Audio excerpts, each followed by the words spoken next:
Hello, you beautiful people, you fantastic flippers. We are back for another balisong unboxing and review. And is it this? No, this is the Nabalis wing. Go check that out. Absolutely gorgeous balisong. I got the ghost stand with it. Very interesting review. No, we are checking out what is inside of here, and there is a lot inside of here. So let's get to it. First things first, I'm grabbing a balisong that is meant for cutting. LDY Series V4, and it is covered in all sorts of tape gunk. I'm so sad about that. But let's do it.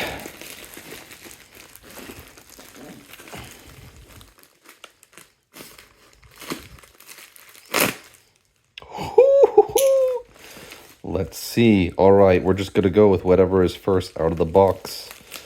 What is this? This is a big one. All right. With the typical Nabalis case.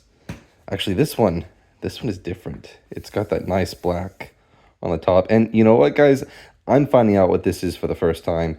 You got to see the thumbnail and the title, so you're going to get live reactions, live, genuine reactions, because I don't know what this is. But as always, Nabalis is taking it home with these awesome cases. Let's open it up and see what we have in here. All right. Let's look around a bit. So we've got lube, thread locker, by handle markers. I'm thinking this is probably a trainer blade since we got those. I don't think it's the live edge. We got extra hardware. No replacement. Sorry, no interchangeable weight system. Excellent hardware. You know, we got 2 extra bushings. We got extra screws and washers and all that. But this is not one of the balisongs with a pivotal, with a, what is it, weight system, modifying, my goodness, a modified weight system. But yeah, here we go, the Nabalis bag or sleeve or whatever you call it. Very soft. And actually, is this? This is the Trident. Okay, I'm grabbing, oh, hold on, I'm getting to it. Okay, first impressions, this is a really, really pretty bally. This is really pretty. I love this blue. This is like an electric blue. And for your guys' viewing pleasure, I put together a list of things I need to make sure I do. So let's go over tap. Let's see. There's a tiny bit of tap, but you can't hear it. But it is definitely there. Not a bad thing. Let's see if you can see it. You can kind of see it on this handle right here. There's a little bit. Not terrible. And it looks like it's a bottle opener too. All right. Now, the next thing we got on the list is play. Oh, it rings, guys. It rings. Okay, let's check for play. There's a little bit. It's not the worst I've seen, but it's not great. Let's see. Okay, weight. Weight is the next thing on the list. I promise we'll get to the flipping in a minute, but I have a scale over here. All right, it's turning on. And it is clocking in at 3.6 ounces. All right, sounds good. Turn that off. And let's see, specs. Okay, this is made out of aluminum. And what other things? Actually, I'm going to pull it up real quick. I'll be right back. All right, so I got the specs for you. The aluminum is 7075, which is a really nice quality aluminum. Very good. We've got G10 on the outside here. We've got bushings, T10 screws up here. And overall, that's really nice. Now, how much is this going to set you back? Well, this comes in at $139, so dropping $140 on this, but I got mine both blemished and on sale. Actually, this is a fun little game. Where is the blemish? I always love trying to find the blemish. And I can't seem to find it, but there's a little bit of fuzz right there, I think. Okay. Let's see, any blemish? Maybe on the inside of the channel there. Like there's a couple bumps inside there. But yeah, you know what, guys? I like buying blemish ballies because, for one, makes me feel a little bit less bad when I mess it up. And for another, I view it as like a little bit of a game trying to find where the blemish is. But we've gone over all the little things. Let's actually flip this. Ooh, the blade rings. Interesting blade design. I kind of like what's going on over here. And I kind of like what's going on over here. But I don't know if I like them together. It's interesting. Interesting. Very, very interesting. Okay, okay. So, this is interesting. I definitely feel the weights over here. Like, they're noticeable.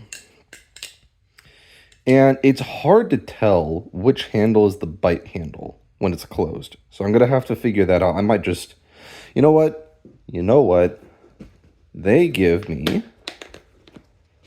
indicators. Let's see what color goes best with this. And if you didn't know, the indicators that Nabalis gives you, they are glow in the dark, which I think is really cool. What is this?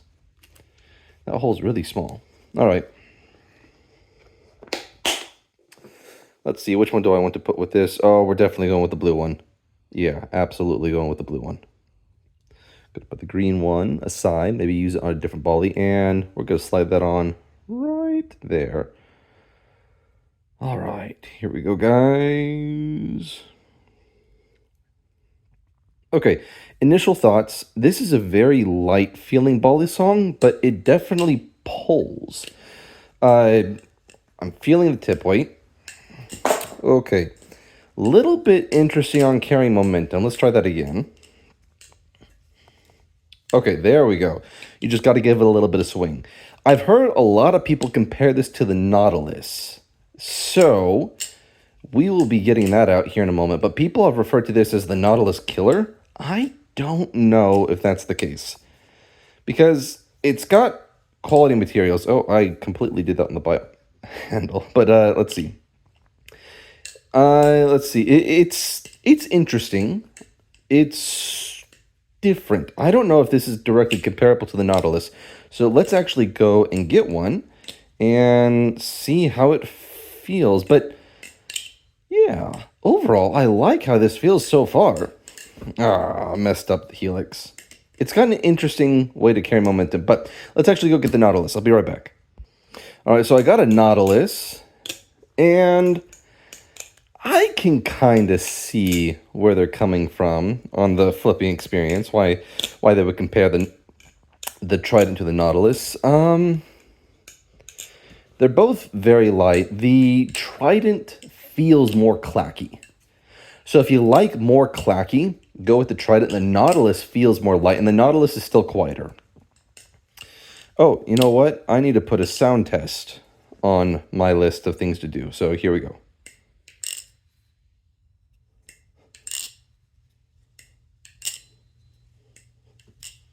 Oh, nope. Very cool. Very good sound test. I like it. I would say the sound of the handles. Ooh, what is it comparable to? It's kind of comparable to the Volt Pro if it were a little bit softer. It definitely has a similar clacky feeling.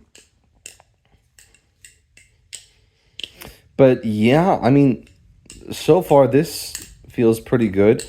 No issue with the aluminum so far. I really like that. The G10 is a little weird, but I don't know. It's given me a little bit of a tactile grip, but it's a little bizarre. The jimping right here, that is a little bit smooth, and it doesn't go to the edge, which was actually a complaint that I had with the Nautilus, is we have jimping here, but the G10 kind of messes it up. I wish it was milled into the G10. And same kind of deal here. It is a little bit more grippy, though. I think it's got a little bit more of a bite than the Nautilus does. But again, I don't think it's appropriate to compare these two. These, to me, provide different flipping experiences. This one feels lighter and quieter, and it has less tip weight. This has a lot more tip weight. It's more clacky, and it feels heavier. It feels heavier in the hand. And so I honestly wouldn't compare those two together. I still think the Nautilus is a very unique flipping experience. It's unlike anything else that I have. This kind of gets close, but it's not the same. But, you know, how does this fare? This is nice. I like this. I like this a lot. All right, I'm starting to get a feel for the momentum, the way it carries momentum. The only issue that I have so far is that I don't like how difficult it is to figure out where your bite handle is. Like if I didn't have this marker on here, right now I wouldn't know. Like looking at this, you can't really tell. How are you supposed to know? And so I don't know. It fans all right. It's not the best at fanning, but it's not bad. It's pretty good. Twirls feel good. It doesn't feel like it wants to fly out of my fingers, which I'm actually a little bit surprised about because the aluminum is completely smooth back here. I usually like to see a little bit of texturing on the back of the handles up here. But I think the G10 is definitely making up for the aluminum's lack of grip right there, which is nice. I'm really, really happy about that. Rollovers feel pretty good, but you have to get used to the way this thing carries momentum because it definitely needs to be allowed to flow. You can't impede the momentum. If you impede the momentum even a little bit, it'll stall. So yeah, just get used to the way it carries momentum. The rollovers on the thumb, on the behind the 8-ball right there, I find to be a little bit difficult, but let's see. Aerials feel good, I think. Let's see. Ice pick. Okay, so actually, yeah, that right there, that's an issue that I often have with these lighter bollies. As you guys know, I tend to prefer heavier bollies, but on the ice pick aerial, if you grab it closer to right there, it might end up killing the momentum and just fall back down. So grab it a little bit farther up on the ice pick for these, just because it is a little bit lighter. But let's see. Yeah, see, I grabbed it right there. That's where I made contact. I like the ring. Some of you guys don't like rings. I'm not always in the mood for a ring, but this is a nice ring. This is going to be my third ringing balisong. The other two are going to be the Crackerakin V3 and the Nabalis Canyon. And the Nabalis Canyon actually only rings on the handles, so it will only ring while you're flipping it. The Nautilus, sorry, not the Nautilus, the Trident here and the Crackerakin ring on the blade. And so they ring when you open or close it. Very, very cool. Let's see. Yeah, I mean, it's good. There's not much to complain about. I think it's good. I've heard complaints about the blade design. I think it's a little odd. It doesn't feel like the back of the blade matches with the front of the blade. I like them both separately, but I wish that the pattern was carried all the way through. It really feels like this is the bottom half of one blade and this is the top half of a different blade. The point, I think, is really cool. I think that's really cool because, yeah, that doesn't hurt, but you notice it. I've actually cut myself on the Canyon before, even though it's a false edge, because I smacked it in the middle of an aerial. This is going to let you know that you smacked the tip without cutting you, which I think is really, really nice. I think that's well done, actually. The can opener, that looks like it'll be fine. I'll test it, but yeah, it looks good. And then overall, I think this is my first true, quality blue bolly. I've got a Tachyon clone, a Microtech Tachyon clone that's a blue. And then my Glider Pacific is orange and blue. But this one is just full on blue and it's quality. And I would really just enjoy flipping this. But yeah, overall a 7075 aluminum G10. This is going to hold up pretty well to most daily beatings. I could see this being in somebody's pocket on a daily use. Is it justified at its price point? I don't know. I feel like it is maybe a little bit too pricey for what you're getting, but it's definitely not a bad flipper. I do know that right now with Black Friday, they are doing a lot of really good deals, and they still have some blemished ones left on the market at the time of recording this video. This one is blemished. I cannot find where the blemish is. If I do, I'll let you guys know. But so far, no indicator of where the blemish is, and that's part of the fun. Anyway, this is the Nabalis Trident. Overall, I think this is a very positive experience. Love this thing, and definitely consider adding it to your collection. I will be doing a follow-up review on this later, but initial, well, like first impressions, really nice, really beautiful. Definitely a lighter bolly, which is not my preference, but if you guys like lighter bollies, I think you would really like this. Grip is pretty good. Jumping is a little interesting, but yeah, like this thing, go check it out. And in the meantime, happy flipping, guys. Bye.